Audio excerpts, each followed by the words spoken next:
تین دوست آپس میں باتیں کر رہے تھے. ایک کہنے لگا عجیب اتفاق ہے, میری بیوی نے کتاب 2 لڑاکے پڑھی اور پھر اس نے جڑواں بچوں کو جنم دیا. دوسرے دوست نے کہا یار میرے ساتھ بھی ایک ایسا ہی اتفاق ہوا, میری بیوی نے ایک ناول 3 جنگجو پڑھا, اس نے 3 بچوں کو جنم دیا. تیسرا دوست گھبرا گیا. دونوں نے پوچھا کہ گھبرا کیوں گئے؟ تو کہنے لگا خیر ہو, میری بیوی نے کل ایک کتاب علی بابا اور 40 چور پڑھی تھی. دیسی مائیں, نہیں پڑھنا نہ پڑھ کے ساڈے تے کیڑا احسان کرنا ہی, مرضی کرو اپنی, آسمان اکھاؤ اور پھر 15 منٹ بعد اڑتی ہوئی چپل کے ساتھ پڑھ لے بغیرتا. ہم ایسے ملک میں رہ رہے ہیں جہاں تو چل میں آیا کا مطلب بھائی تو اکیلا ہی جا, میرا کوئی موڈ نہیں. بیوی, کچن سے چینی کا جار لے آؤ. تھوڑی دیر بعد شوہر, نہیں مل رہا.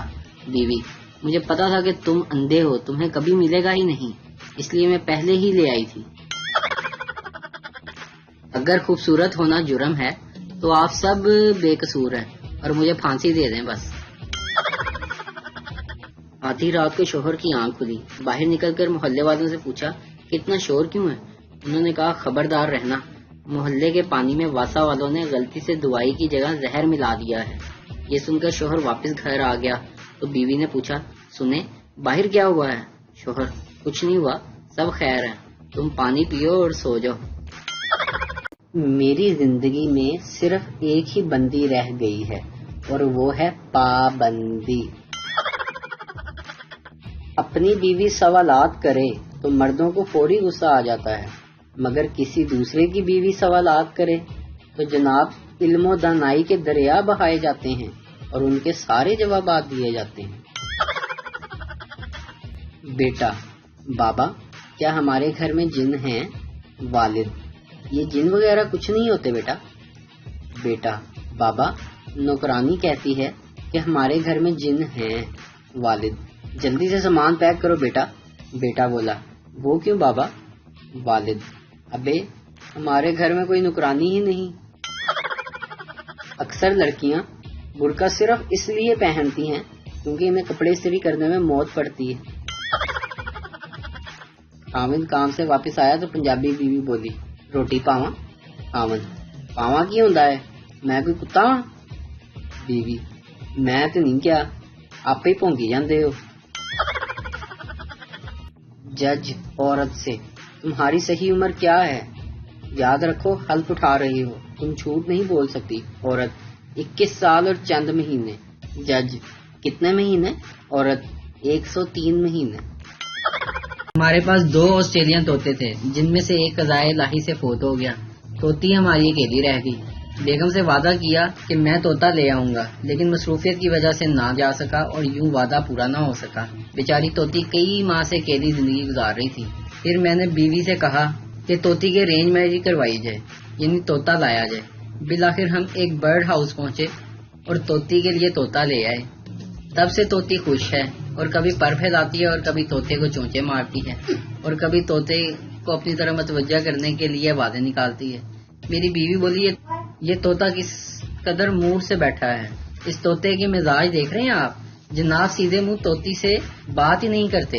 وہ بیچاری کتنی کوشش کر رہی ہے.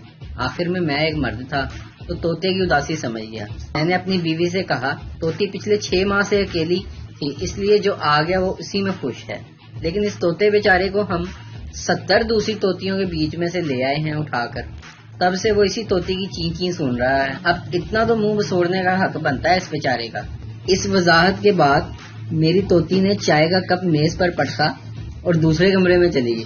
دسو یار تم غلطی کی تھی. ایک انگریز کو بچپن سے ہی یہ خوف تھا کہ جب وہ سوتا ہے تو اس کے بیڈ کے نیچے کوئی ہوتا ہے, لیکن بڑا ہونے کے بعد اس کا یہ خوف دور نہ ہوا. بڑی سوچ بچار کے بعد وہ ایک ماہر نفسیات کے پاس گیا اور اسے اپنا مسئلہ بتایا کہ کوئی حل بتائیں, نہیں تو میں اس خوف سے ہی پاگل ہو جاؤں گا. ماہر نفسیات نے اسے کہا کہ مجھ سے علاج کروا لو, 1 سال میں تمہارا یہ مسئلہ گارنٹی کے ساتھ حل ہو جائے گا, بس ہفتے میں 3 دن میرے پاس آنا ہے. انگریز نے پوچھا آپ کی فیس کتنی ہوگی؟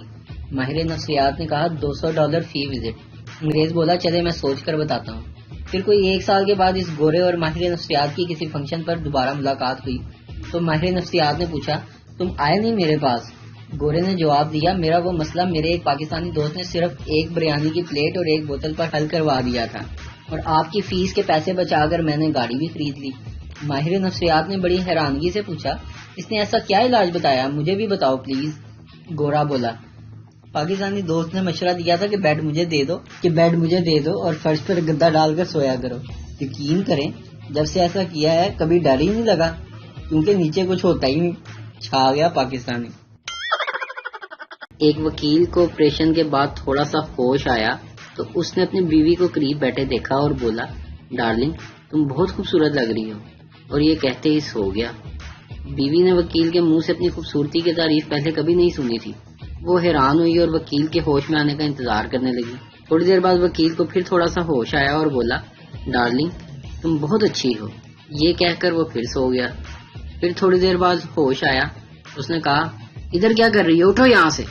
پھر جب وکیل کو مکمل ہوش آیا تو بیوی نے پوچھا، آپ نے مجھے پہلے خوبصورت کہا، پھر اچھی کہا اور اینڈ پہ کہا اٹھو یہاں سے، یہ کیا ماجرا ہے؟ وکیل نے جواب دیا، ڈاکٹروں نے جو نشے کی دوائی دی تھی اس کا اثر آہستہ آہستہ ہی اترتا ہے نا۔ جب چائے کی مہک معدے تک پہنچتی ہے تو معدہ سارے اجزاء سے کہتا ہے، با ادب، با ملاحظہ، ہوشیار، جناب محترمہ چائے صاحبہ تشریف لا رہی ہیں۔